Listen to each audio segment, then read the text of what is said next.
बेटी के भाग में अगर सुख है तो उसने कोई मोड़ नहीं सकता। और जहाँ हमारी बेटी, क्योंकि वो राम नाम पर लगी हुई है, भगवान की भक्ति कर रही है, चाहे किसी गरीब के ब्याह दियो, ब्याह तो वही होगा जहाँ मालिक ने लिख रखा, गरीब अमीर का तो रौला है को नहीं। और परमात्मा के हाथ में कलम है, अपनी बेटी ने इसी जगह संयोग जोड़ देगा। और जाते ही कुछ ही दिनों में उस बेटी वहाँ अपवारे नारे हो जाएंगे। पुण्यात्माओं, हम भगवान से हटकर और हम अपने अपनी बुद्धि से ही हम अपनी सब व्यवस्था करने लग गए, जिससे जीव बुद्धि की औकात दुर्गति तो करवा सकती है, इतनी है, सुख प्राप्ति नहीं कर सकती। अब जीव बुद्धि की सोच क्या है? परमाणु बम बना लिए, बता के कला तोड़ दिया परमाणु बम, तो अपना नाश इकट्ठा कर लिया। पूरे विश्व को नष्ट करने का इसकी सामग्री कति तैयार कर रखी है, या के बुद्धि लड़ी बता। और ये पृथ्वी यहीं रह जाएगी, ये देश यहीं रह जाएंगे, दुनिया मर जाएगी। और जो लड़ने वाले, मरने वाले और बनाने वाले, वो केल ठा के ले जाएंगे यहाँ से। तो इस तरह की जो सोच है यह कमज़ोर होगी हमारी।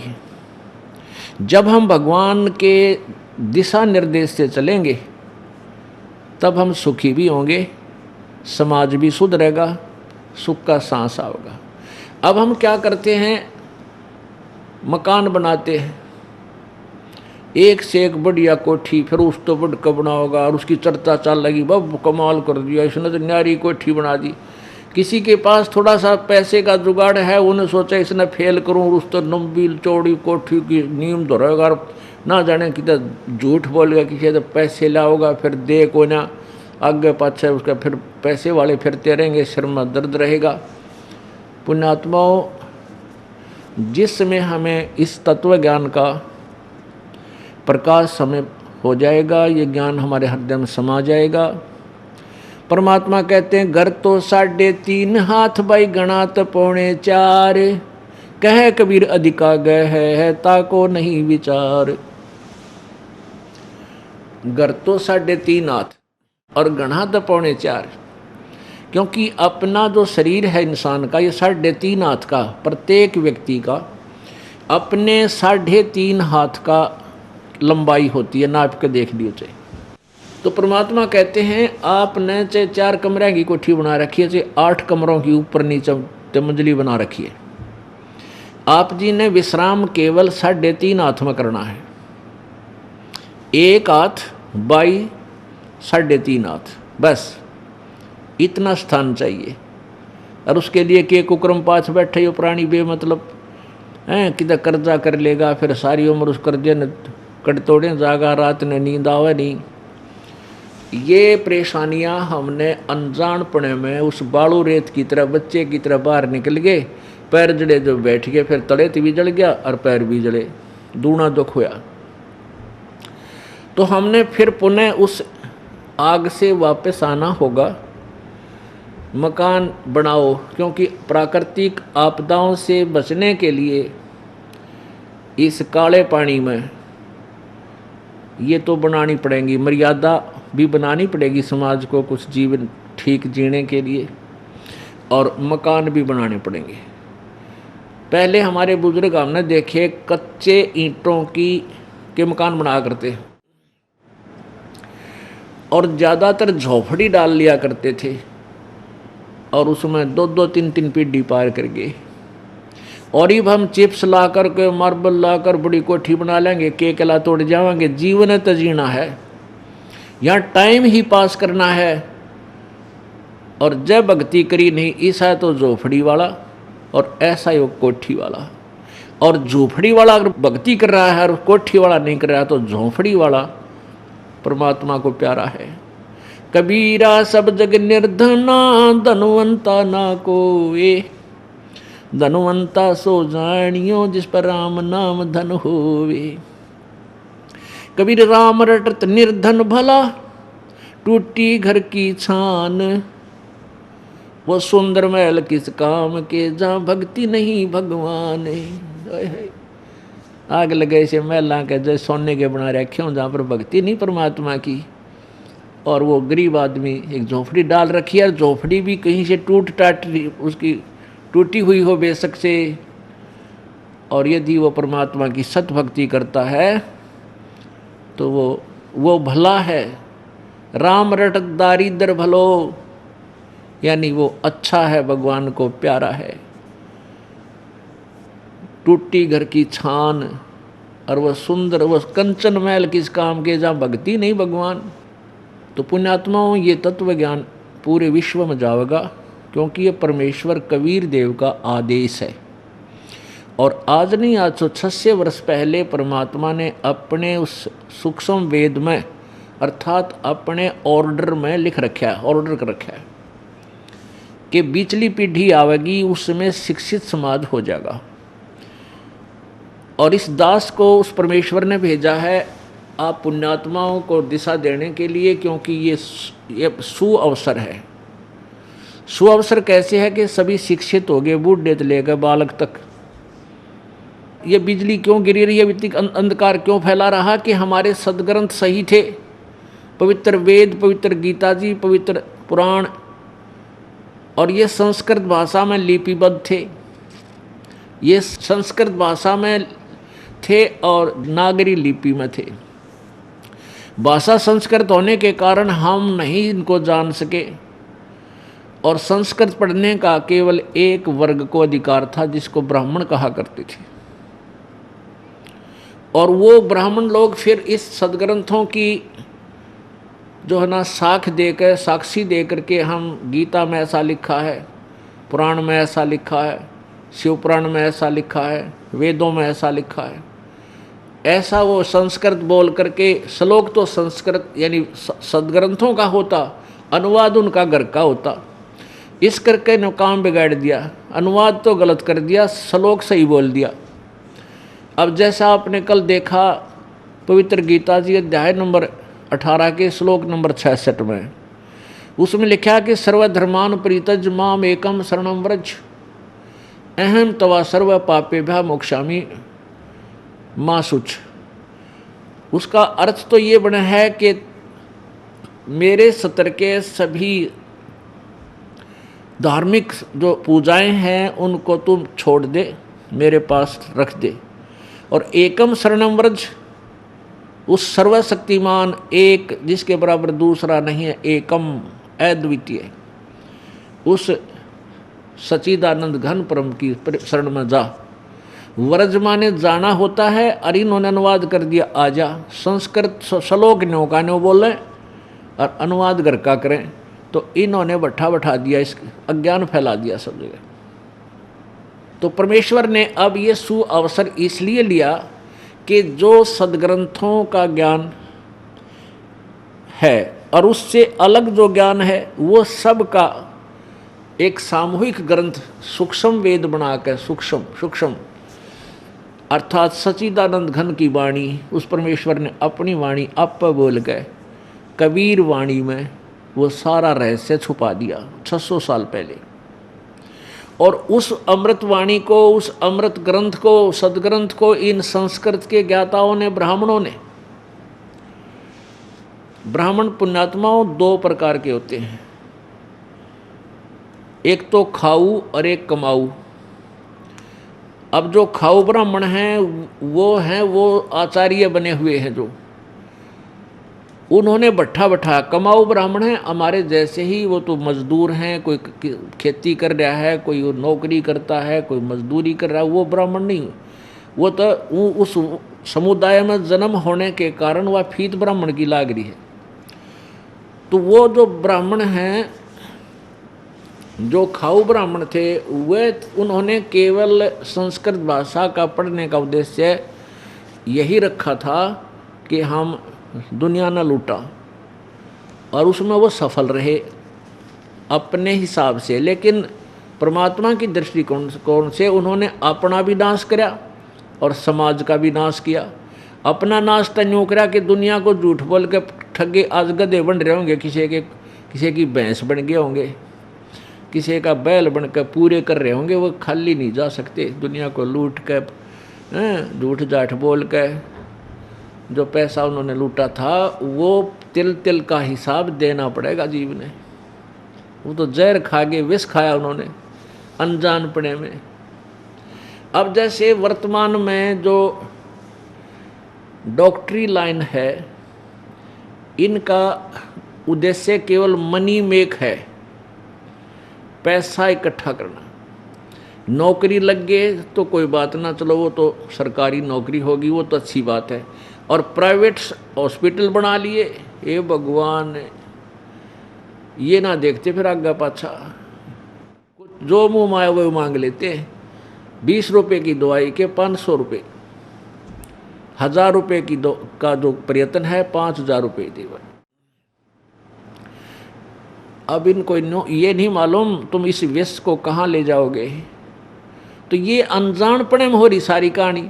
ऐसे ही ये जो सदग्रंथ संस्कृत में होने के कारण जनता नहीं समझ सकी, और परमेश्वर वहाँ आवाज़ लगा लगा कर 120 वर्ष तक, 115 वर्ष तक, 120 वर्ष रहे मालिक, और 5 वर्ष की आयु में बड़े बड़े इन मंडलेश्वरों के छक्के छुड़ा दिए थे परमात्मा ने ज्ञान के अंदर। इनके पास जवाब नहीं था।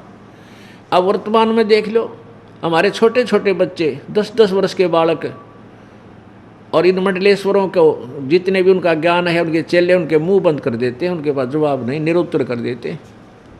मालिक का ज्ञान ऐसा है, इसमें ये पूरा सत्य है, उनके पास कोरा असत्य लिए हुए है। तो रोशनी के सामने अंधेरा रुका नहीं करता, रुक ही नहीं सकता, बट नेचुरल है। तो सत्य के सामने असत्य रुक ही नहीं सकती।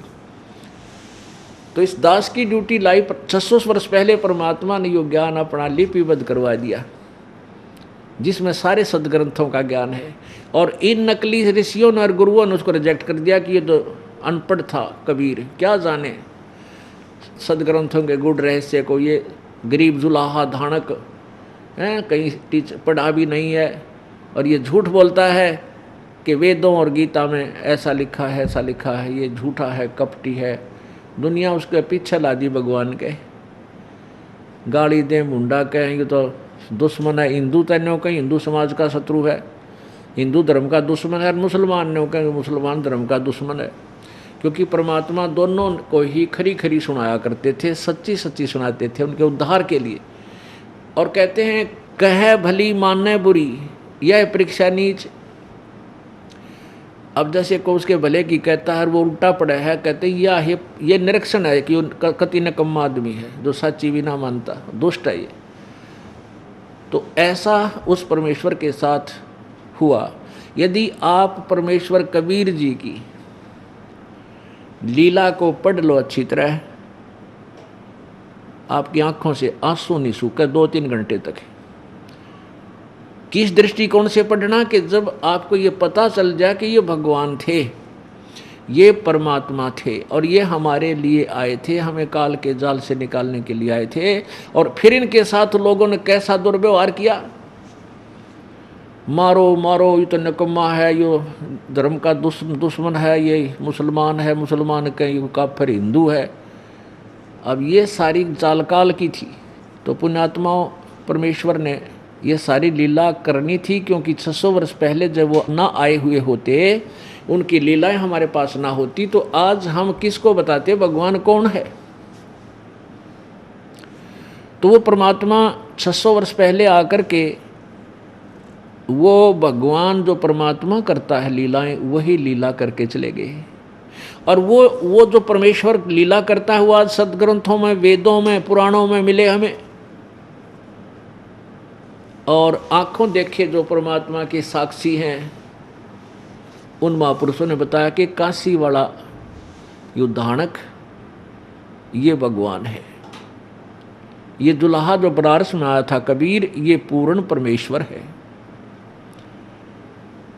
पुण्यात्माओं, हम दूध के जले हुए हैं, अब छाछ को फूकना अनिवार्य है, और चाहिए भी, फूक मार लेना चाहिए, कोई दुख नहीं, कोई दिक्कत नहीं।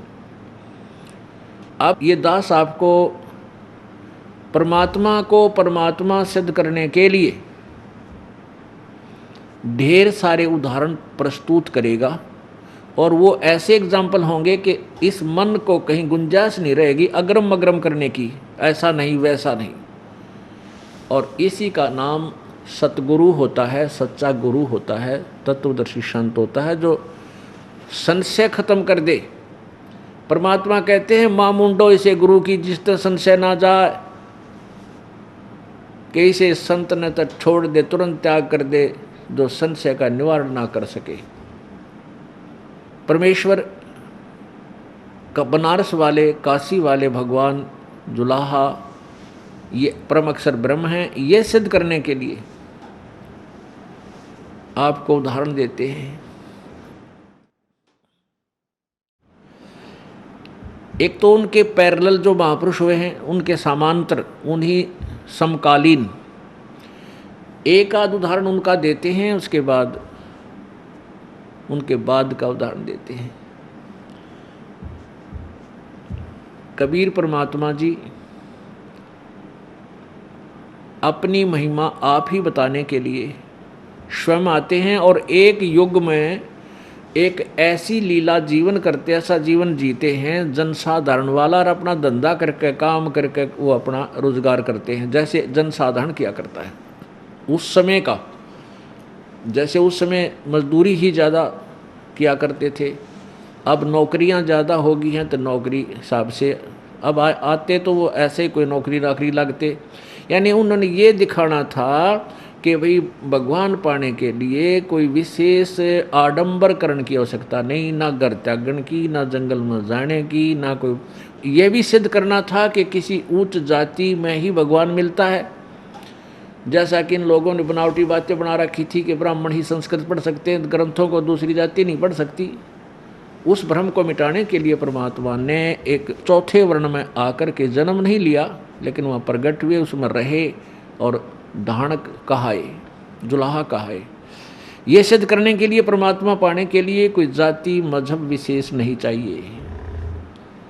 पूरा संत हो, आत्मा सच्चे ढंग से मालिक की चाह में लग जावे, सही विधि मिल जावे, फिर परमात्मा पाना कठिन नहीं। काम करो, भक्ति भी करो, परमात्मा पाओ।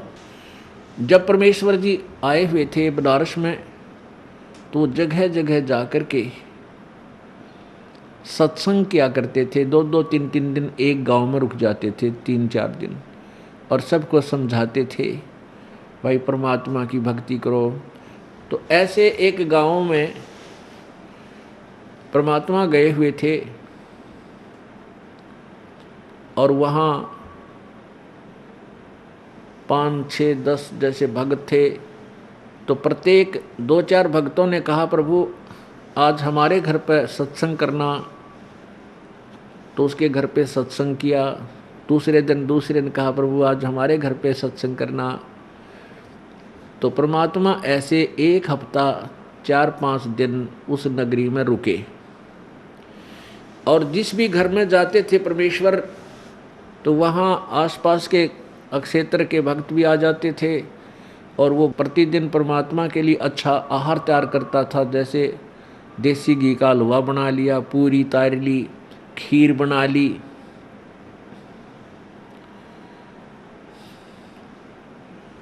तो ऐसे उसी गांव का एक बहुत बड़ा किसान था,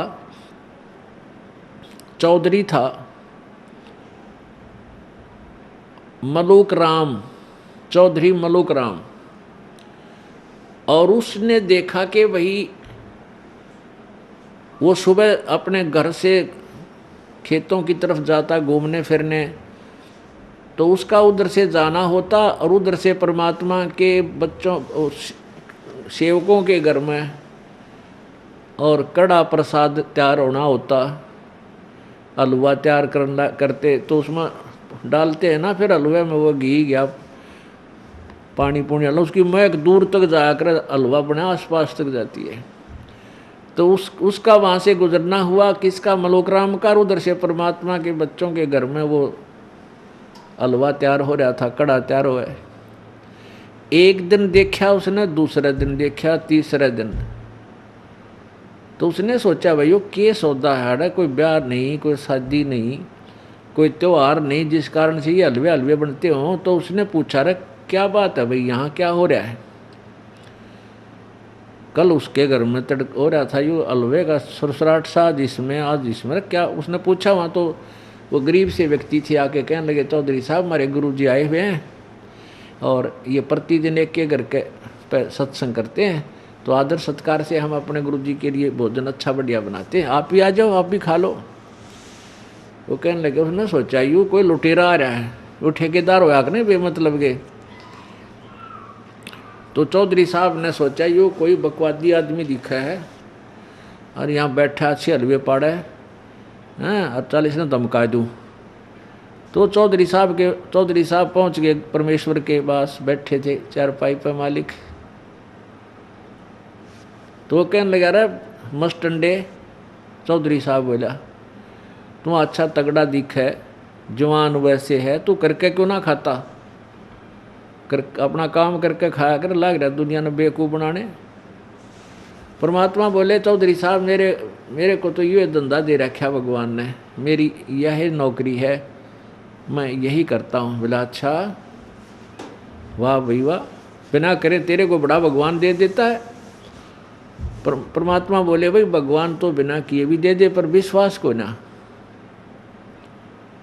अब बात यहाँ तक बढ़ गई, बातों में, तो मुल्क चौधरी साहब बोले कि अगर मैं विश्वास कर दूँ तेरे भगवान पे, मैंने बैठे रोटी दे देगा।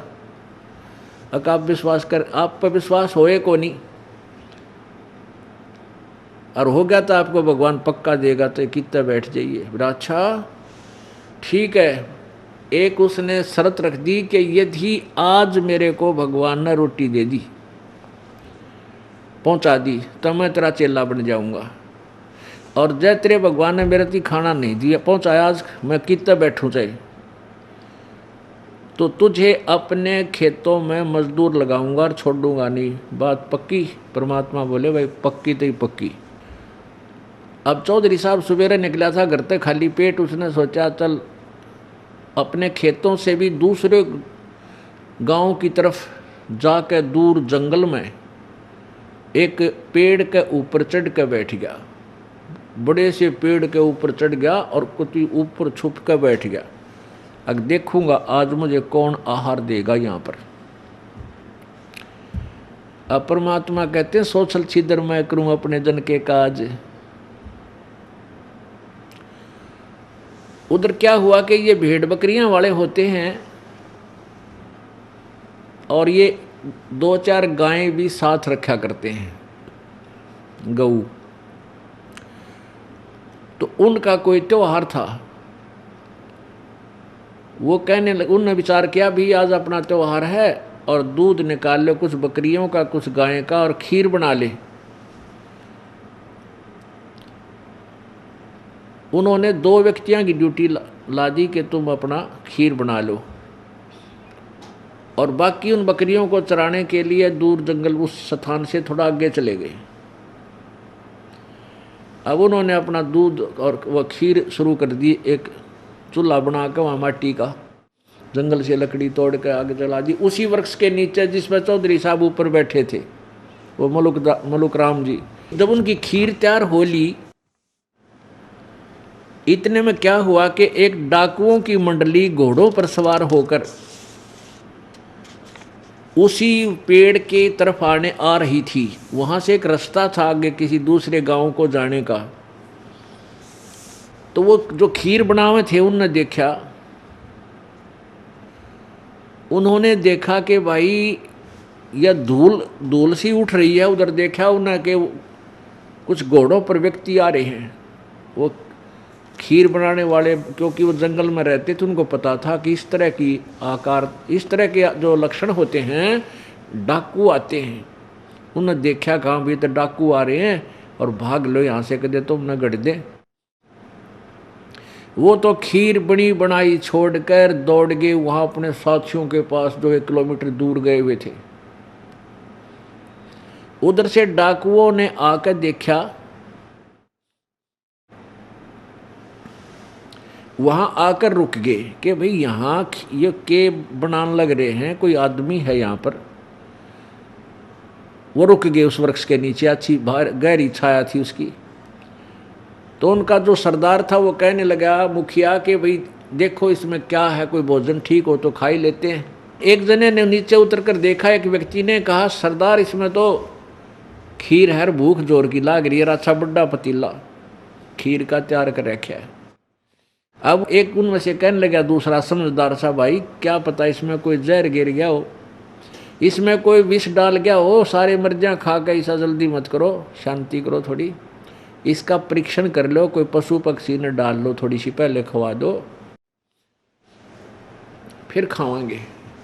उन्हीं में से एक व्यक्ति ने कहा, रहा बनाने वाला कितना यही छुप रहा होगा, ढूंढ लो ना और उससे खवाएंगे। पहला कहाँ जाता हूँ, डर के छुप गया होगा हमारे से। हाँ भाई ऐसा भी हो सकता है। इधर उधर देखा एक ऊपर देखा था, इन्होंने बोला रहा वो बैठा भाई, एक बोला वो बैठा ऊपर छुपा हुआ, वहाँ वो चौधरी साहब बैठा था, चौधरी बैठा था वो मुल्क। तो डाकुओं ने कहा भाई आजा नीचे भगत जी। अब वो मुल्क चौधरी ने कहा मैं तो ना उतरूं, ने बोला उतरता जाएगा तू, पर हमने क्रिया और करनी पड़ेगी, तरीके नीचा नहीं दिखा ये मारेंगे गोली। अब वो चौधरी साहब तो 2 मिनट में नीचे आ लिया। अब कहने लगे इस खीर को इस पर ठंडा कर थोड़ा, वो पतीले के ढक्कन पर ठंडी करवाई, अन्न बोला भी खा इसने। अब वो खावा क्योंकि शर्त लाग रही कसूती ने, बोला मैं तो ना खाऊं, मैं ना खाऊं। ने बोला भाई थोड़ी खा ले तुम, अगना मैं कति नहीं खाऊं। तो उनका पक्की होगी, इसने कम मैं नहीं, इसमें मैं डाल रखा, हमने मारना चाहो था उसका दे मुक्या दे लाता, पहले तो उसकी दे ही तोड़ी। ने बोला खा। अब उसने इतनी खा ली, ने बोला छक्के खा, तोड़ा मरेगा बेटी का बाप जो खा रहा होगा, डाल रखी होगी तो। वो कति ठोक दिया और बैठा 1.5 घंटा, वो बैठा रहा, मरा था कि वो तो कुछ बात और थी इसलिए नाट्य था। अब कहने का भाव क्या है कि पहले तो ना शुक्र मनाया, जो उसके जूत मारे थे ना, लात मारे थे, गोली न दिखाओ तो न मारेंगे, तू कुछ मिला रखे। तो उसने अब उस भगवान को याद किया जिससे बहस करके आया था, मरता के नहीं करता। न्यो कहे महाराज आज मेरी जान बख्श दो, सारी उम्र तेरे चरण धो पीऊँगा। अब परमात्मा के पास सारे औजार हैं अपने खोटे लोगों को सीधा करने के लिए। तो वो उन बख्श दी जान, परमात्मा की कृपा हुई ना तो उसका ठोक जान दिया गोली, उन कौन सा कानून का डर था, वो बख्श भी दिया। अब जब वो जा लिए देखा इधर उधर का दूर जा लिए, जब उसने डांक ठोक दी, वहीं से दौड़ लगाई थी, टांग कर धोती और पहुंच गया परमात्मा के चरणों में, सीधा जाकर गिरा वहाँ जिस घर के वो अंदर विराजमान थे। रो और पाँव पकड़ने को, हे भगवान आप तो परमात्माएं पड़े हो। अब भगवान परमात्मा बोले भाई चौधरी साहब, परमात्मा ने कुछ करी तेरी सेवा। ने बोला जी तेरा भगवान तो मर मर खीर खिलावे, आपका भगवान तो मर मर खीर खिलाता है। उसके बाद वही पुण्यात्मा जो अंडी पाक्या फिरे था, बिना ज्ञान में हम जीव हैं, जीव पता नहीं छोटी सी बात पे अभिमानी बन जाता है, इसकी औकात कुछ भी कोई नहीं। मर्द गर्द में मिल गए वो रावण से रणधीर, कंस के सी चाणूर से वो हिरण्यकशिपु बलबीर। तेरी क्या बुनियाद है तू जीव जन्म धर लेत, गरीब दासरी नाम बिना तेरा खाली रह जा खेत। फिर उस भक्त ने वो चौधरी पना तो दिया छोड़, दास बन गया। फिर वो दास बन गया और फिर उन्होंने एक शब्द सुनाया, परमात्मा की महिमा का एक शब्द आपको सुनाते हैं। जपोरे मन साहेब नाम कबीर, जपोरे मन परमेश्वर नाम कबीर। एक समय गुरु बंसी बजाई कालंदरी के तीर, एक समय गुरु बंसी बजाई कालंदरी के तीर। सुर नर मुनि जन सब थकत बहे वो, रुक गया दरिया नीर। जपोरे मन परमेश्वर नाम कबीर। काशी तज गुरु मगहर पहुँचे दोनों दीन के पीर। काशी तज गुरु मगहर पहुँचे दोनों दीन के पीर। एक गाडे एक अग्न जरावे टोहा ना पाया शरीर। जय पोरे मन परमेश्वर नाम कबीर। अब वही जो अज्ञानता के अंदर स्टेनलेस स्टील हो रहा था, वो भोला जीव परमात्मा के संपर्क में आने से, तत्व ज्ञान से परिचित हो जाने के बाद उसने चौधरी नहीं अपने आप को दास कहा और कहा कि खोजो खसम कबीर। खसम मीन मालिक, सबका पति, स्वामी।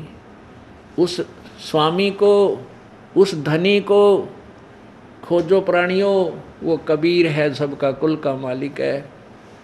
क्योंकि भगवान को पहचान नहीं सके हम जब वो आए थे। तो ये कहा करते थे बोले भगत नाम ले रहे परमेश्वर कबीर जी का, लाभ हो कबीर जी ते गुणगांव कृष्ण जी के। ऐसे उलझ पुलझ था अभी तक। तो नो कह ऐसे कहा करते थे, हे महाराज जी, नो कह भगवान कृष्ण ने बंसरी बजा करते, जब आसपास के पशु पक्षी भी आ जाते थे सब वहीं रुक जाते थे। कई बार उन्होंने सुना तो परमात्मा बोले भाई चलो एक दिन बंसरी ये दास भी बजा के दिखाओगा तुमने उसी कालंदरी जमुना के तीर पर।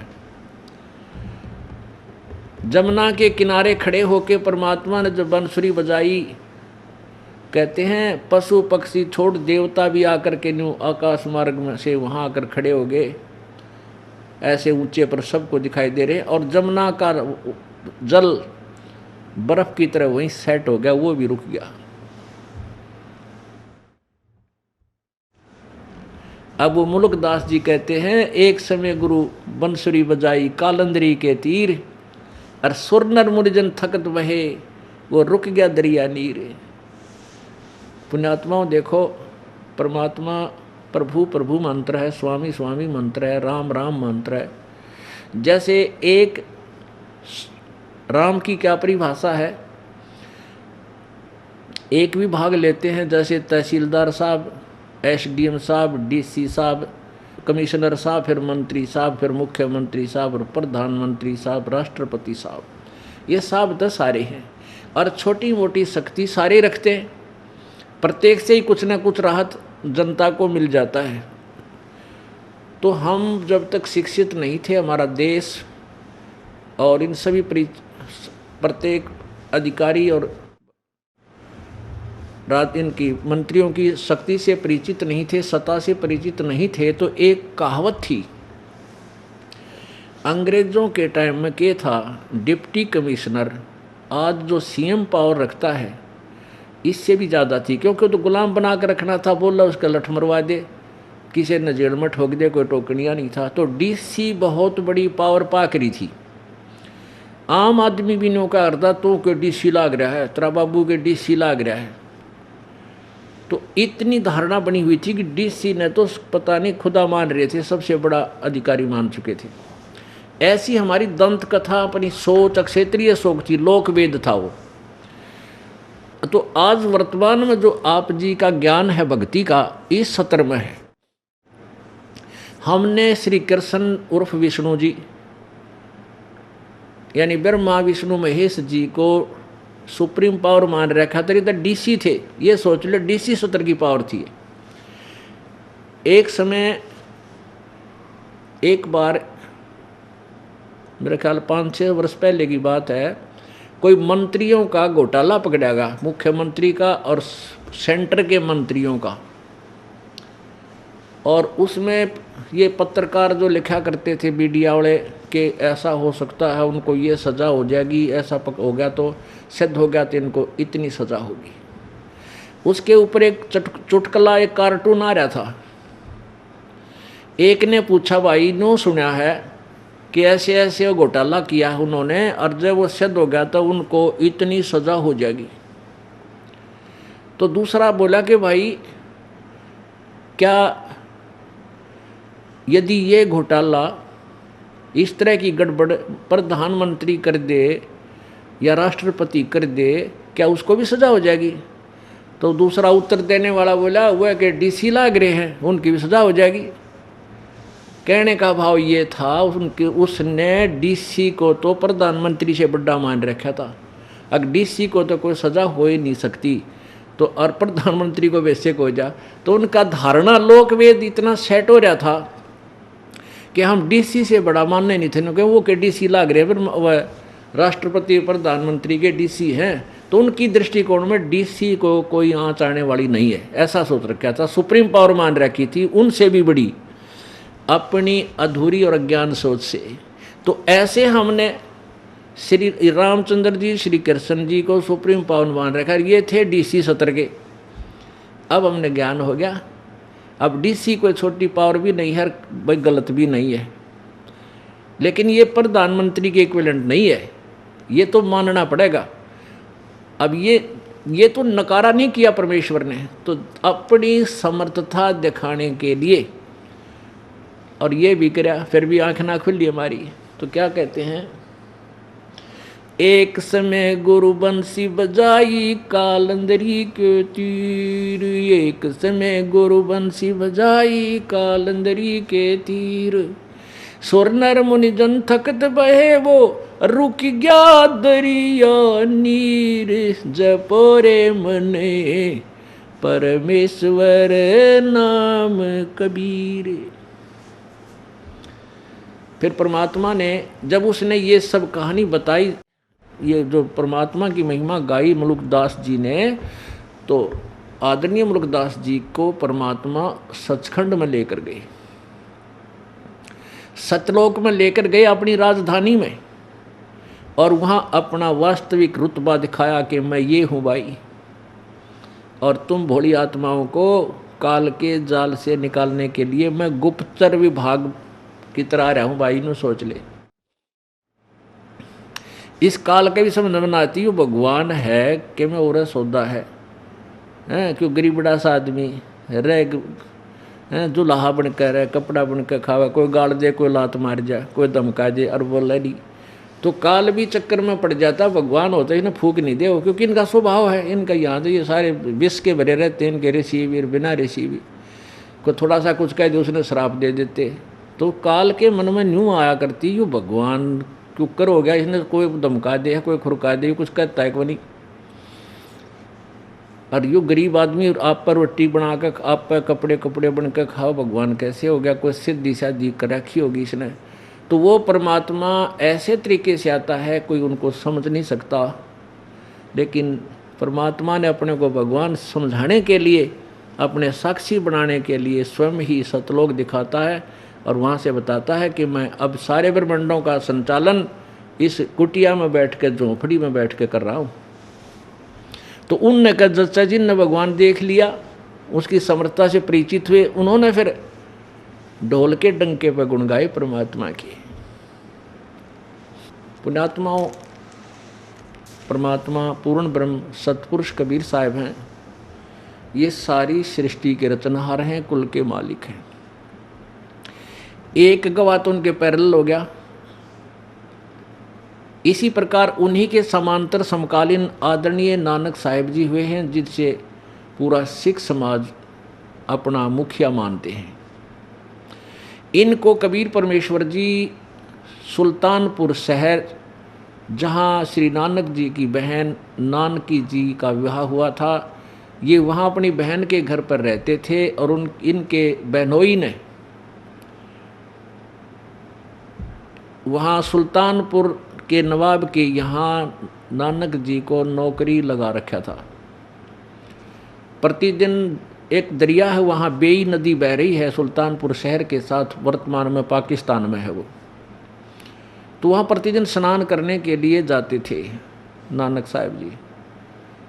और क्योंकि पिछले जन्म की पुण्यकर्मी प्राणी थे, जैसे सतयुग में राजा अम्बरीश थे, तो भी भक्ति बहुत की इन्होंने, दान बहुत किए, नर्मात्मा थी। और फिर नानक जी हुए, जनक जी हुए, जो सीता जी के पिताजी कहलाए, उस समय भी इन्होंने बहुत दान धर्म किए, बहुत भक्ति की, जैसी इनको प्राप्त हुई। और वही आत्मा स्वयं एक नौकर बन गई, पहले राजा थे, और स्वयं नौकरी कर रहे थे, लेकिन भक्ति फिर भी छूट नहीं सकती आत्मा से। तो एक उस दरिया के किनारे बैठकर प्रतिदिन जाते थे, थोड़ी बहुत देर मालिक का सुबह सुबह आनंद लेते थे भक्ति का। परमात्मा काशी से अंतर्ध्यान हुए और वहाँ उसके पास प्रकट हुए एक जिंदा महात्मा रूप बना के। जिंदा महात्मा कैसे होते हैं? एक ही ओवरकोट पहनते, काला सा घुटना तो नीचे ताईकार, एक लंगोट बांधते हैं पर्दे पर और एक टोप ऊपर पैर लेते हैं, काला ही टोप लंबे से छोटे से वाला ऐसा करके। ऐसी वेशभूषा वाले को जिंदा महात्मा कहते हैं। वहाँ जाकर के कबीर जी, परमात्मा ने अपने आप को दास बनाया, नानक जी से प्रार्थना की कि भगत जी मुझे रास्ता बता दो। महाराज जी मैं तो भगवान की तलाश में घूम रहा हूँ, आप बहुत अच्छे भक्त लगते हो। तो नानक साहब जी अपने लागी जैसा भी, क्योंकि हिंदू धर्म में जन्म था श्री नानक साहब जी का, और ब्रजलाल पांडे से वो गीता पढ़ा करते थे। इन पांड्या ने जिसा ज्ञान था वो सब में भर रखा था। श्री कृष्ण जी सर्वेश्वर है, सर्वशक्तिमान है। तो ऐसे नानक साहब जी ने कहा, सारी कुछ बताई। फिर परमात्मा ने पूछा फिर भगवान कैसा है? नानक जी बोले वो तो निराकार है। अब परमेश्वर बोले भले आदमी, तो श्री विष्णु जी को भगवान बतावर, फिर भगवान को निराकार भी कह रहे, यार इसकी मूर्ति रखी आपने। अब नानक जी जवाब तो था ही नहीं, क्योंकि ज्ञान था नहीं हमारे को। तो फिर और ऐसी इधर उधर की बातें काफ़ी होती रही। तो नानक जी ने कहा कि तू मुझे गुरु बना, तब मैं सही भेद दूंगा तुझे। परमात्मा बोले जी गुरु बना लूँगा मैं तो आपने, मुझे तो ज्ञान चाहिए, आप मेरे गुरु, मैं आपका चेला, बताओ। फिर उनकी काफ़ी वार्ता हुई तो परमात्मा ने काफ़ी समझाया।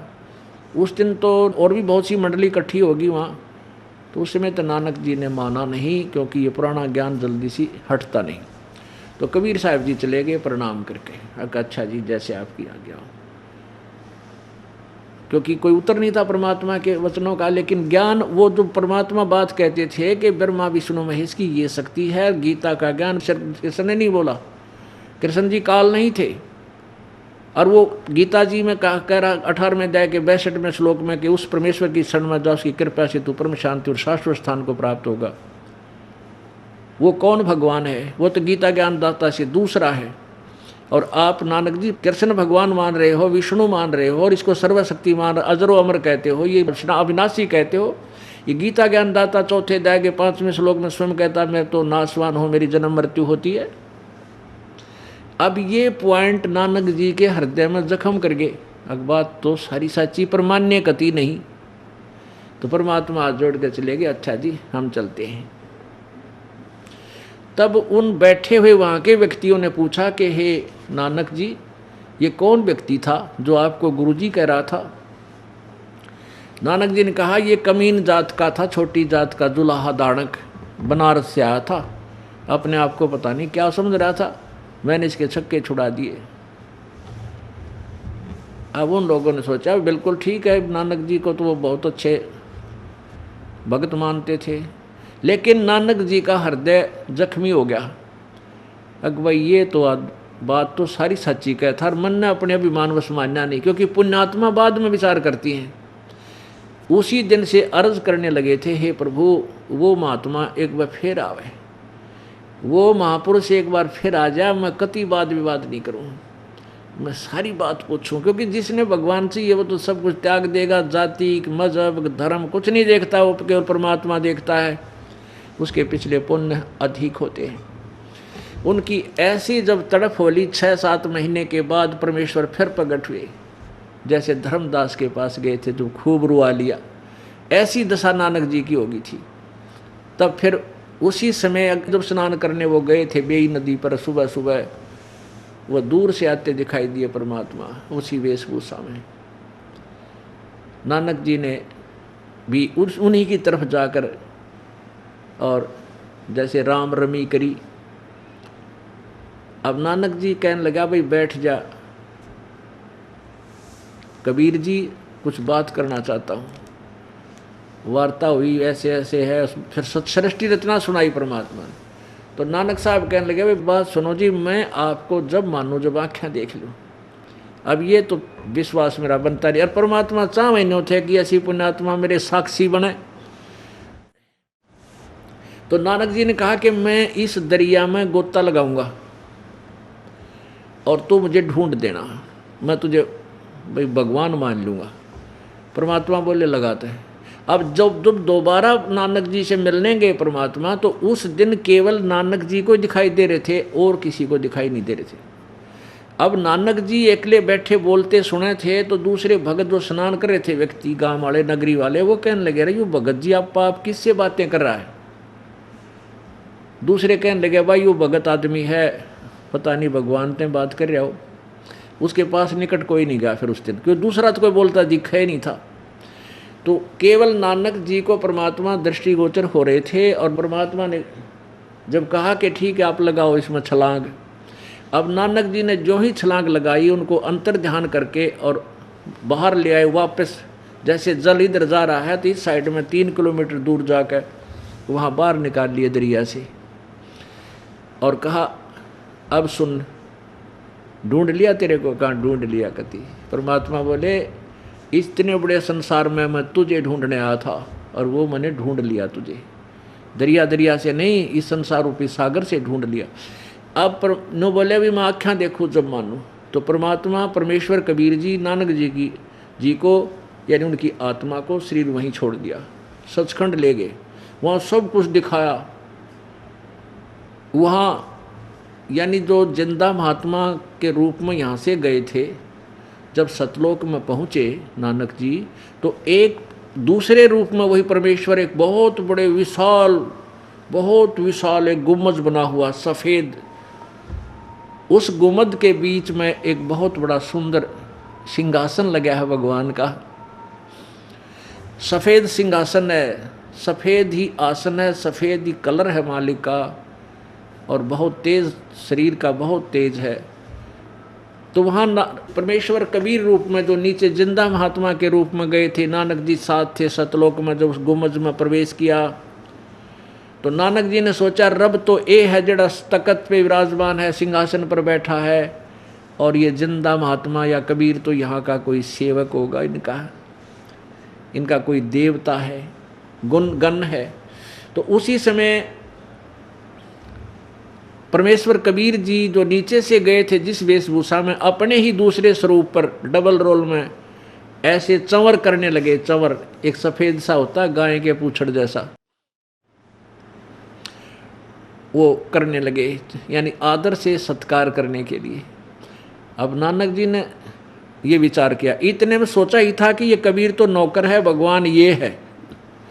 इतने में क्या हुआ कि जो सिंहासन पर विराजमान थे भगवान, वो खड़े हुए, तेजोमय शरीर वाले, जिसके एक रोमकूप में करोड़ों सूर्य मिला दे, करोड़ चंद्रमा मिला दे, उससे भी अधिक प्रकाश, यानी इतना तेजोमय शरीर है प्रभु का, मनुष्य दृश्य है। तो वो खड़े हुए और उस सिंहासन पर कबीर जी विराजमान हो गए, जो नीचे से गए थे वो वेशभूषा वाले। और वो दूसरा स्वरूप जो परमात्मा का स्वरूप नजर आता था, वो सेवा करने लगा उस जिंदा महात्मा की, दानक की, कबीर की जी की। अब नानक जी ने सोचा, भाई बड़ा करिश्मा, ये कि चक्कर हो गया, इस नौकर के ऊपर भगवान खुद सेवा कर रहा है, इसकी सत्कार कर रहा है। इतना सोच ही रहे थे कि वो तेजोमय शरीर वाला परमात्मा अंतर ध्यान होकर और कबीर परमेश्वर जो जिंदा महात्मा की वेशभूषा में तकत यानी सिंहासन पर बैठे थे, उस समय समा गए, और चंवर अपने आप ऑटोमेटिक घूम रहा है। तब परमेश्वर ने कहा कि प्यारी आत्मा, तू सतयुग में राजा अम्बरीश थी, और मैं तुझे इस नाम से मिला था, सतसुकृत नाम थे। आवे याद है? कहाँ जी आवे है, पर आपने मानी कति नहीं मेरी। कहते हैं, जो जन हमारी शरण है, ताका हूँ मैं दास, गेल गेल लाग्या फेरू हूँ जब तक धरती आकाश। अब एक बार उस अम्बरीश रूप में जब नानक जी थे, उस समय कुछ दिन, क्योंकि धार्मिक व्यक्तियों का स्वभाव होता है, कोई भी संत साधु आ जाए उसके विचार भी सुनता है, जो वह कहता आज्ञा का पालन भी कर लेता है। तो कुछ दिन मालिक ने जो प्रथम उपदेश दिया था उसका नाम जप्या था इसने, और गुरु बना था। इतना भी ये ऋषि आगे नकली, क्योंकि वो क्या जाने, वो तो पाखंडी है, वो तो वामदेव नाम दे रखा था भगवान ने, कहते तो नाम वामदेव है, वो झूठा है, कपटी है, वो क्या जाने। तो राजा अम्बरीश को उन ऋषियों ने भ्रमित कर दिया और मालिक का नाम छुड़वा दिया था। लेकिन परमात्मा तो नहीं छोड़ता ना अपने बच्चे को। फिर बताया कि जब तू त्रेता युग में जनक रूप में था, उसमें मैं तुझे करुणा में नाम से मिला था और आपने मेरी बात को कति नकार दिया था। हाँ जी, कति वो, क्योंकि उस समय तो सारी रील दिखा रखी थी भगवान ने, मान गए, कहा मेरे से गलती होगी। और काल ने तुझे कैसे ठगा, रास्ते में 12 करोड़ जो आत्माएं चिल्ला रही थी वहाँ तेरे पुण्य खत्म करवा दिए, और एब तू नानक रह गया अकेला। अब आपके पास क्या बचा है, पुण्य स्वर्ग में खो दिए, अब राजा भी ना रहा, खुद नौकर लगे आप। इस काल ने मेरी आत्माओं के साथ ऐसे धोखा कर रखा है। अब वहाँ तो नानक जी समझ गए सारी बात, वह सच्ची बात है ये तो कति। फिर कहा कि मैं वर्तमान में बनारस में, काशी में एक जुलाहे की भूमिका कर रहा हूँ, दानक का काम करूँ हूँ, और वहाँ आ जाना, तेरे को सतनाम दूंगा, और सतनाम से मोक्ष होगा। सतनाम 2 अक्षर का होता है। और वहाँ से फिर कहा कि वहाँ मैंने स्वामी रामानंद जी को गुरु धारण कर रखा है, क्योंकि कबीर जी के नाम से लोग कम जाने थे वहाँ की जनता, और स्वामी रामानंद जी को ज़्यादा जानते थे। रामानंद जी को भी परमेश्वर ने ऐसे ही सतलोक दिखाया था। तब रामानंद जी एक बहुत बड़े विद्वान ऋषि थे, बहुत गुण चेले बना रखे थे। जब उनको पता चला कि सचमुच मैं गलत कर रहा हूँ और परमात्मा का मार्ग मेरे पास नहीं है, मैं ऋषि रामानंद जी ने अपना सब साधनाएं त्याग दी और शिष्यों को कह दिया था कि मैं तुम्हारा गुरु नहीं हूँ, आज के बाद मेरे पास कोई मार्ग नहीं था। और परमेश्वर कबीर जी को उन्होंने गुरु मान लिया था अंदर से। लेकिन औपचारिकता से कबीर जी ने कहा कि नहीं, आप मेरे गुरु बने रहो, नहीं तो आने वाले समय में काल के दूतों का दाव लग जाएगा कि कबीर साहब ने कौन सा गुरु बनाया था, वो भी तो नुगरे थे। तो परमात्मा ने इस काल के जाल को पूरी तरह से फिनिश करना था, नष्ट करना था, कि इसका दाव फिर ना लग जाए। कहने का भाव ये है कि वहाँ से परमात्मा ने उनकी आत्मा वापस छोड़ दी। इस प्रोसीजर में 3 दिन और रात बीत गए। तीसरे दिन उसी समय सुबह सुबह नानक जी के शरीर में वो आत्मा प्रवेश कर दी और नानक जी वापस आ गए। और वहाँ के व्यक्तियों ने, उसकी बहन ने, बहनोई ने, सब ने मान लिया था कि वो तो डूब कर मर गए दरिया में नानक जी, क्योंकि नानक जी के जो जीजा जी थे, जो बहनोई थे, वो जयराम जी नाम था उनका, और सुल्तानपुर के नवाब से उनकी अच्छी उठ बैठ थी, मित्रता थी। तो नवाब ने भी जाल लगवा कर बहुत दूर तक ढूंढ लिया था। वह ढूंढे डाउन स्ट्रीम में, और नानक जी का शरीर रखा अप स्ट्रीम में, जंगल में रख दिया कहीं एकांत स्थान पे, सुरक्षित रखे। उठ के फिर वो आए सुबह सुबह, सारे शहर में शोर मच गया, नानक जी जीवित हो गया, जीवित आ गया, जिंदा आ गया। उसी दिन से नौकरी त्याग करके कहाँ पहुँच गए? बनारस में ये खोज करने के लिए कि परमात्मा सचमुच है कि नहीं। वहाँ जाकर देखा एक झोपड़ी में जुलाहे का काम करते हुए परमेश्वर को। तब नानक साहब की खुशी का ठिकाना नहीं रहा, और वहाँ देख कर कहने लगा, फाई सूरत मलुकी वेश, ए ठगवाड़ा ठगी देश, खरा सियाणा बहुता बार, ये धानक रूप रहा करता, राख्या में पानी वर लिया। बहुत गदगद आत्मा होगी। आसपास के लोग इकट्ठे हो गए, कहने लगे, अरे ये भगवान है, ये परमात्मा है, ये काशी के लोगों, ये भगवान आए। अब वो वहाँ के लोग व्यक्ति कहने लगे, ये पंजाब का आदमी आके यहाँ ये पागल हो गया है, इस आदमी ने भगवान बताओ है, रोजी रोटी तो इसके टाइम पर मिलती भी कोई ना, टूक भी ना मिलते इसको।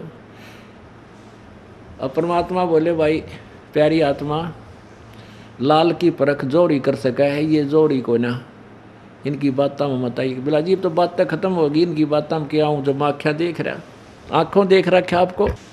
अब ये वाणी परमात्मा के विषय में एफिडेविट गुरु ग्रंथ साहिब के प्रश्न नंबर 24 पर 24 पे लिखा हुआ है। और एक पन्ना नंबर 721 पे लिखा है, एक अर्ज गुफ्तम पेश दो तो दर कून करतार, हक्का कबीर करीम तू बे ए परवरदिगार। हक्का कबीर यानी सत्य कबीर, तू ही सर्वसृष्टि रचनहार है, करतार है। कौन करतार शब्द स्वरूपी राम, यानी तू ही सर्वशक्तिमान अविनाशी परमात्मा है। और तुझसे मेरी एक अर्ज है, मैं आपका दास हूँ। तो पुण्यात्माओं, इस प्रकार परमेश्वर की प्राप्ति होना आसान है। ये हृदय में समा जाना कि कबीर भगवान है, ये थोड़ा डिफ़िकल्ट है कुछ दिनों, लेकिन अब सब स्पष्ट हो जाएगा। और परमात्मा को हम परमात्मा जानेंगे, उनके बताए विधान से हम भक्ति करेंगे, हमारा मोक्ष हो जाएगा। बोलो सतगुरुदेव।